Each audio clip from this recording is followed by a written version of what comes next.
In this video, I'm going to be showing you a Minecraft map I made using the Immersive Portals mod.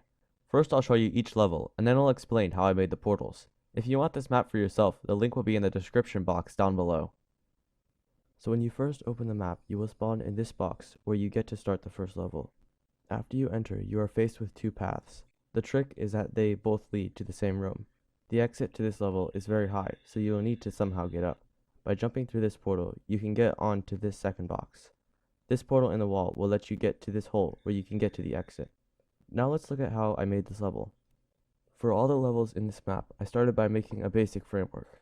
After that, I made all the portals in redstone and finally covered it with walls and a roof. To make this portal here, I used the portal helper frame, which is a block added by the Immersive Portals mod that automatically connects to a portal of similar shape. I then deleted 3 portals using this command. The reason I did this is because each portal is actually 4 portal entities. Each portal entity is visible from one direction and has a destination. For a normal portal to work, you need 4 portal entities, 2 for each location of the portal. In this case, I only need 1 portal entity, because there is only one direction and one destination. Are you confused? That's alright, because this map is all about confusion. To finish off this level, I added a portal that links to the roof so you can now land on this hole. Okay, so now let's look at the end of level 1. There's this weird curve shape, so that when you enter from the closed entrance, you end up in an infinite loop that can only be escaped by going in the opposite direction. If you enter by the far entrance instead, it reveals the entrance to the second level. To understand this portion of the map, let's jump outside the wall so you can see what's going on. As you can see, there are actually 2 loops, one infinite version and one real one. When you go through the closed entrance, it teleports you to the second loop. If you are in the infinite loop and you go through the one-way portal, meaning you can only see it when you go the opposite direction, then you will be teleported back to the first loop. Again, I made these portals with the portal helper block. When you break the portal block, it does not remove the portal entities, so that is how I have them fully touching the walls. Hopefully this segment is just a quick brain teaser for anyone who is playing the map for the first time, and not the moment they decide to rage quit. The second level is significantly more complex. There are 3 parts to this level: the lever combination lock, the glass tube, and the portal jumper. By going through this big portal on the right, you will teleport to this glass tube, and you are 3 times as small. If you run all the way down, you can press this button that will test the lock. If it is in the correct position, then the door at the top will open.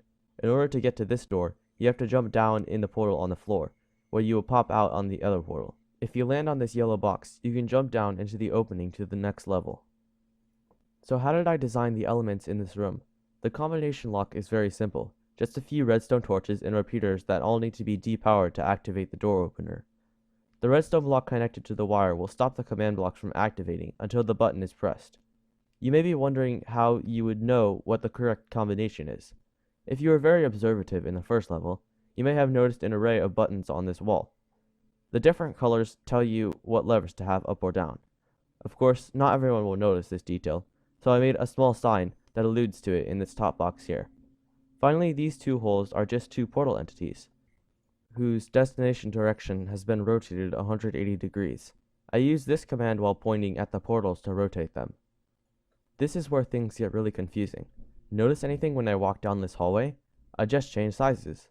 This edge right here is actually a portal that changes your size by 1/3. Down this hallway and you will get into the next level. The goal of this room is to collect all 5 dies and submit them to the hopper system. After you collect all of them, you can launch yourself to the hoppers and deposit them to the system.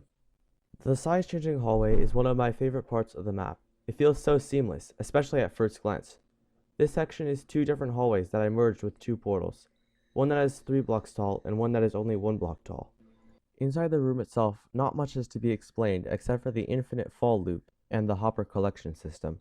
The loop is 2 portal entities. Normally, from this much velocity, the player would die, but because I have given you resistance along with saturation and night vision, you will not die. The hopper system is very simple. I filter out item frames first, because you can still break the item frame entity in adventure mode and give it to the hoppers. After that, the dies go into a chest that is already filled with 1 shovel and 53 concrete.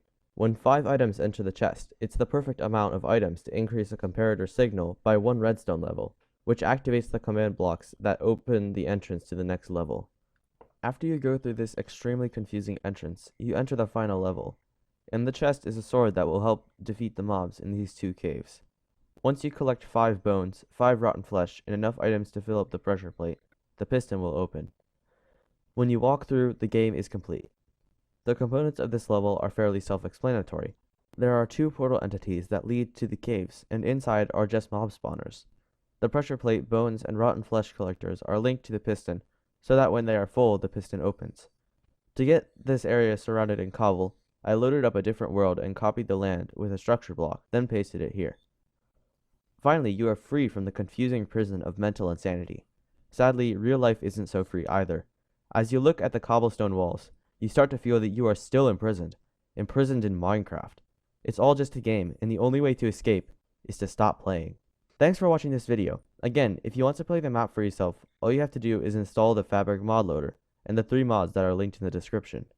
If you enjoyed what you saw, hit the like button and ring the bell for notifications of future content.